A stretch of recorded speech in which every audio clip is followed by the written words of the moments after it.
ক্রিকেটের পরাশক্তি এবার দাপট দেখালো ফুটবলেও। মাঠ জুড়ে একচেটিয়া আধিপত্য বিস্তার করে তুরস্ক, কিন্তু সে আধিপত্য নিমিষেই চূর্ণ বিচূর্ণ করে অজিরা। দখল, আক্রমণ আর পরিসংখ্যানের রঙিন পাতাগুলো তুরস্কের পক্ষে থাকলেও গোলের গল্প লিখেছে অস্ট্রেলিয়া। দুর্দান্ত রক্ষণ, নিখুঁত পরিকল্পনা এবং ক্ষুরধার পাল্টা আক্রমণে তুরস্ককে 2-0 গোলে হারিয়ে জয় তুলে নিয়েছে সকারুসরা। ম্যাচের শুরু থেকেই তুরস্ক বল পায়ে ছন্দে মজেছিল। অস্ট্রেলিয়ার রক্ষণ ভাগও ছিল যেন চীনের প্রাচীর। সেই প্রাচীর ভেদ করার আগেই প্রথম আঘাত হানে সকারুসরাই। পল ওকনের বাড়ানো বল ধরে বাম প্রান্ত দিয়ে বজ্র গতিতে ছুটে যান নেস্টোরিক ইরনকুন্দ। এরপর ডিবক্সের ভেতরে ঢুকে ঠান্ডা মাথায় বল জালে জড়িয়ে অস্ট্রেলিয়াকে এগিয়ে দেন তিনি।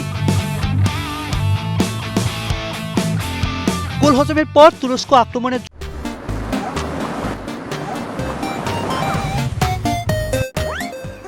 ঝড় আরো বাড়ালো। একের পর এক প্রচেষ্টা চালালেও গোলরক্ষক প্যাট্রিক বিচ ছিলেন যেন শেষ প্রহরী।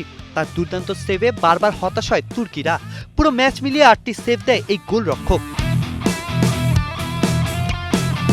দ্বিতীয়ার্ধে তুরস্কের চাপ আরো বাড়লেও অস্ট্রেলিয়ার রক্ষণ ভাঙতে পারেনি তারা।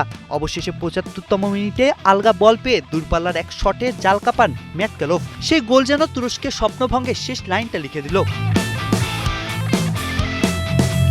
ম্যাচ শেষে ইরনকুন্দ বলেন, প্রতিপক্ষের অবহেলা তাদের অনুপ্রাণিত করেছে। আত্মবিশ্বাসের সাথে তিনি আরো বললেন, তারা বল বেশি রেখেছিল, কিন্তু গোল আমরাই করেছি। এই জয়ে গ্রুপে দ্বিতীয় স্থানে উঠে এসেছে অস্ট্রেলিয়া। এখন তাদের চোখ 19 জুনের মহারণে, যেখানে অপেক্ষা করছে গ্রুপ সেরা যুক্তরাষ্ট্র।